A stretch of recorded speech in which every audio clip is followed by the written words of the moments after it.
నాదరి చేరి నన్నాదరించి నా చెంత నిలిచితివే.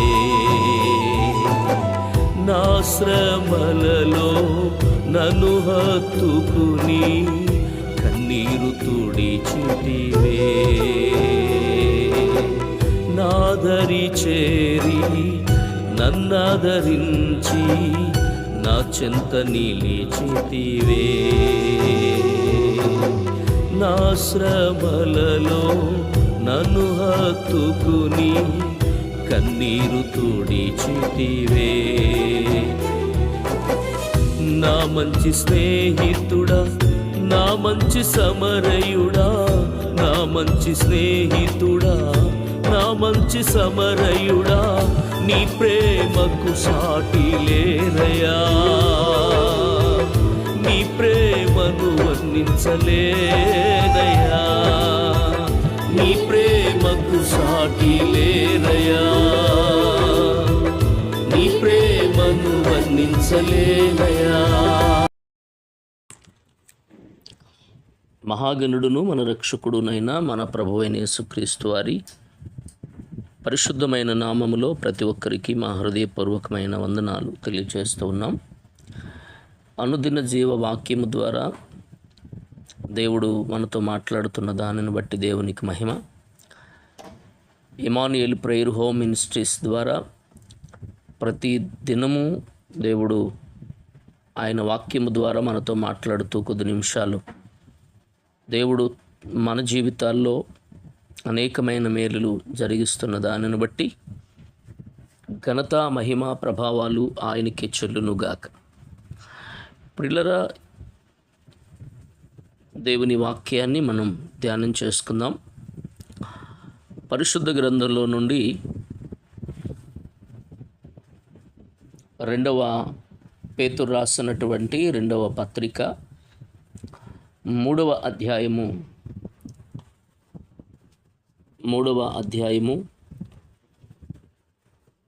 8వ వాక్యాన్ని చదువుదాం. ప్రియులారా, ఒక సంగతి మరిచిపోకుడి, ఏమనగా ప్రభువు దృష్టికి ఒక దినము 1000 సంవత్సరముల వలెను, 1000 సంవత్సరములు ఒక దినము వలెను ఉన్నవి.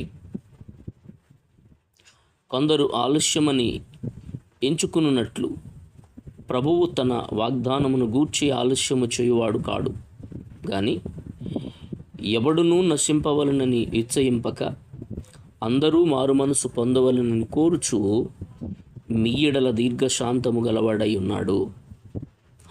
చదవబడిన ఈ లేఖన భాగంలో అపోస్తుడైనటువంటి పేతురు గారు చెదిరినటువంటి సంఘాన్ని ఆత్మీయతలో బలపరుస్తూ ఈ పేతురు 2వ పత్రికను రాసిన విధం మనం చూస్తూ ఉన్నాం. ప్రియులారా, ఒక సంగతి మరిచిపోవద్దు.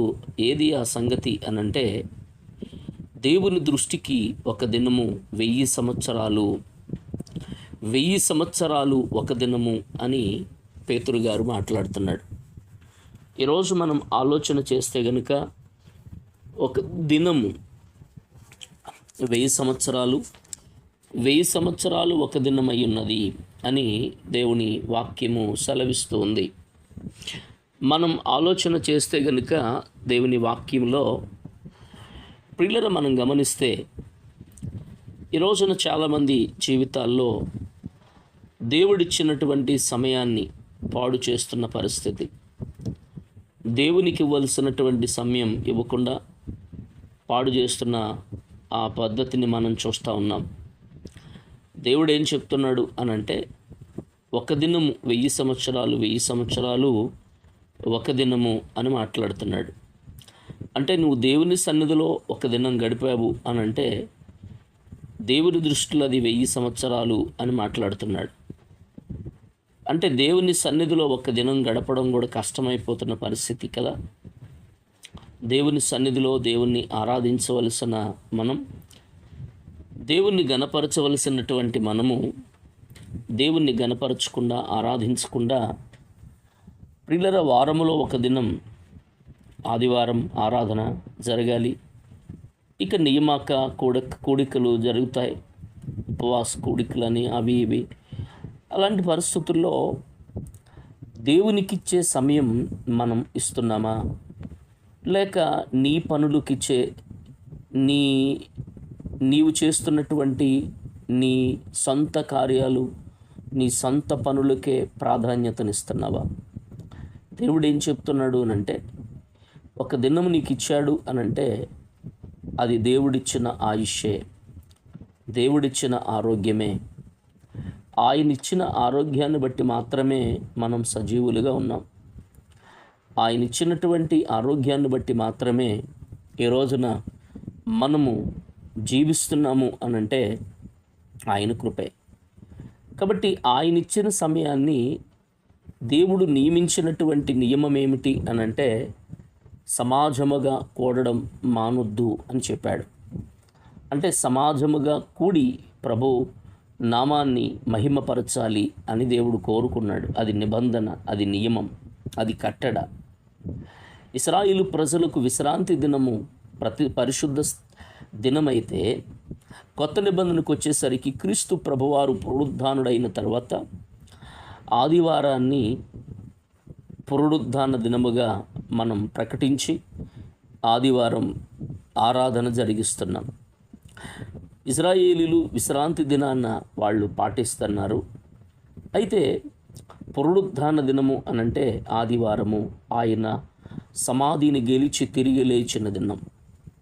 మరి ఆ వారములో ఆ ఒక్క దినం దేవుడు నీకు ఇస్తూ, దేవుడు నీ జీవితంలో ఒక ఉన్నతమైన కార్యం చేయాలి, ఆయన నీతో మాట్లాడాలి, నిన్ను దర్శించాలి, నీ ఇంటికి రావాలి, నీ హృదయంలోనికి రావాలి అని ఆయన ఆశపడి, ఆ ఒక్క దినాన్ని నువ్వు 6 దినాలు కష్టపడు, ఒక దినం మాత్రం నాది అని చెప్పాడు.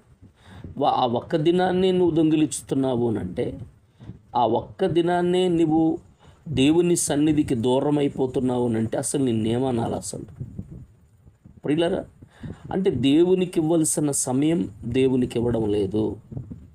నియమించిన ఆ నియమం, ఆ నిబంధన, ఆ కట్టడను మరిచి తిరుగుతున్నావు. నీ పనులకే ప్రాధాన్యతనిస్తున్నావు కదా.